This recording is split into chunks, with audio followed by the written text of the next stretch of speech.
Daffodils are one of the most brilliant flowers of spring, and you can have daffodils for 5 months of the year. So I'm here at Hever Castle in Kent, which has one of the best daffodil gardens in Britain, to talk to Johnny Walkers, who comes from a bulb growing family and who has no less than 29 medals for his daffodils from his RHS Chelsea exhibits, and also to Hever Castle's head gardener Neil Miller, about what people get wrong with their daffodils and the things that they might misunderstand. And I think you'll be quite surprised by some of those. We're also celebrating the Hever Castle daffodil, which has been created by Johnny Walkers for Hever Castle. Hever Castle is one of the top daffodil gardens in the UK and has an amazing history, because some of the daffodils were here when Anne Boleyn was here at the castle. So Neil, can you tell me something about the history of daffodils here at Hever Castle? So we've got quite a few going back to Anne Boleyn. More importantly, in over 120 years ago, one of the owners, William Wardolph Astor, who was extremely wealthy, he fell in love with Hever. He renovated the castle and he spent millions of pounds landscaping the gardens that we all see today. And there was a wonderful daffodil called King Alfred that was around in the 1900s. And that really, if you were anyone, you had to have that particular daffodil on your estate. It showed that you were notary, you had wealth. And we know for a fact from the records that we still have daffodils here, that the King Alfred was planted in huge swathes. And that really kind of sort of set the seed for when Johnny, assisted in kind of choosing and growing the Hever Castle daffodil. The King Alfred is a classic sort of golden trumpet. When people say, can you name a golden trumpet? And we're hoping that maybe in 20, 30 years' time, when people are asked the question, can you name, what the first name that comes to mind with a golden trumpet? And we're hoping that they will then say Hever Castle. Have you still got King Alfred's here? We have indeed. It's amazing, sort of Mother Nature. We had a bank in the gardens that was covered with rhododendrons, scrub, brambles. We wanted to clear it.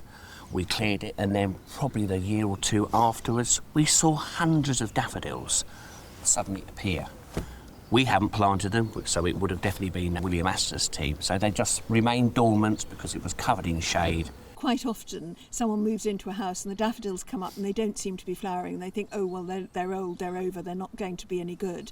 What would be their best thing to do? Yeah, I think the important thing in a situation like that is that, A, they've probably been in the ground for a long time, so the nutrients become depleted, so they can try feeding with a low nitrogen fertiliser, or just lift them and put them in somewhere else in the garden. They'll probably find some very small bulbs underneath, which are not of flowering size. So once they move them to a new part of the garden and give them a little bit more space, in a couple of years' time they'll get to flowering size and they'll start flowering again. Many people think once the daffodil's gone blind it won't ever flower again, but you don't think that's true? Not at all, not at all. I would like to suggest to people, throw them away and go and buy some new ones, because obviously that's the business that I'm in. But no, they are very resilient, and given the right conditions, a little bit of nutrients, and they will flower again, in a couple of years' time.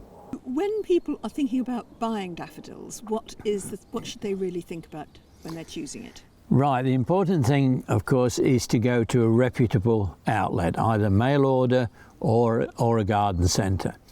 Don't be put off when you're looking at the bulbs by size, because different varieties have different size bulbs. Tate, for instance, has quite a small bulb. It's only the size of a golf ball, if you like. A Hever Castle bulb will have a bulb about the size of a tennis ball. So, they can vary. Get a good sound bulb, one that feels quite firm, and then when you get it home, plant it in a hole, again varying depending on the size of the bulb. We normally say twice the height of bulb, soil on top. So for Tate, that might be 3 inches of soil. But for Hever Castle, you're talking about 4 or 5 inches of soil on top, so a good deep hole. Because shallow planting will create blindness, as we said, there's no flowers coming up. After the first year, they may well go blind because they haven't been able to get enough moisture basically, or the soil's got too hot if it's been a very hot summer. So planting depth is very important. Daffodils also like a nice moisture retentive, well-drained soil. Sounds a bit of a contradiction in terms. They don't like to be very dry, they don't like to be very wet. And this is a question I'm going to ask both of you in turn, and I'll start with Neil. What do you think is the biggest mistakes that people make with daffodils? Probably the biggest mistake is when the daffodil sort of finishes blooming, obviously the leaves get a bit untidy. And I know my dear parents used to do it. They used to tie the leaves in a knot or bend so it looks nice and tidy, or an elastic band around it, or even worse, cut the foliage down. You know, goodness me, that makes me cringe just hearing it, because it's like, we were talking about it this week, it's like someone trying to come in to strangle you. It really is. You're cutting off everything. You want all that lovely goodness in the leaves down into the bulb, so you can guarantee a lovely display next year. But you've got to agree with me. I'm one here at Hever Castle. I love my formality. I love my straight lines. And it is a bit of for me, I have to kind of hold my breath for 8 weeks to let that foliage die down. I know I'm going to have an untidy garden, but it's worth it the next spring. And what do you think people's biggest mistake is? Yeah, I think, basically Neil's got it in one there, but the other thing is, of course, there are a lot of people grow daffodils in pots, and if you're not very careful, when they finish flowering, people then neglect the pot. As I said, daffodils like a moisture-retentive, well-drained soil. So once those flowers are finished, you do need to water those pots to keep the soil moist until the leaf dies down. Don't put them sort of out to the back of the shed somewhere, and forget all about them, because you'll get much better results if you water them. And of course a little bit of feed, especially when they're in pots, and be careful, because it might be pouring with rain, but if the pot is against the wall or back of a shed or a glass house, something like that, it's probably not getting any rain. So, that's the important thing. I see sometimes people saying this is how you plant daffodils. They'll say dig a hole and put some fertiliser in the hole. But my understanding is that the bulb, when you put it in the hole, has everything it needs. The fertiliser is needed not when planting, but after flowering. Is that right? Absolutely, yes. When you buy your bulb from whichever source you buy it from, it has already got the flower bud in it. And this is a magic trick that I use, if you like, when I'm demonstrating to school children about daffodil bulbs in particular. I will cut the bulb in pieces and I can show them the flower bud coming the next year. And if it's far enough in the season, I can even tell what colour that flower's going to be. I can sort the petals out and the cup and everything. So it's already there. So the first year you're guaranteed your flower. And it, like you say, it's after flowering that they need a low nitrogen fertiliser. As you said, I'm always nervous when people put fertiliser in the bottom of the hole in particular, because if you're not careful you will burn the emerging roots, and then the bulb will just pack up, because if it's got no roots, of course it can't take in moisture, so then it will produce foliage first year, but then of course it will just die away. If your daffodils are not flowering, is there any quick fix? Yes and no. No, if they're not flowering, yeah. The important thing is really you've got to then dig them up and give them some fresh soil. If you want to leave them in situ, you've got to give them fertiliser, and you're probably going to be a couple of years before they get back to a flowering size bulb. So there's no quick fix unless you go and buy another daffodil. The quick fix is to go and buy some more, yes. He would say that, wouldn't he? Yeah. And now when it comes to designing with daffodils, putting them in the garden, what's your advice on that? I like the small little tete-a-tetes, the February golds, the small little ones that you can just sprinkle in little clumps in the front of the borders, and that just gives that lovely sort of golden glow at this time of year. In garden design, or when you're planting your garden, I prefer to see sort of a dozen, 15 daffodils of one variety in a clump spread along the border.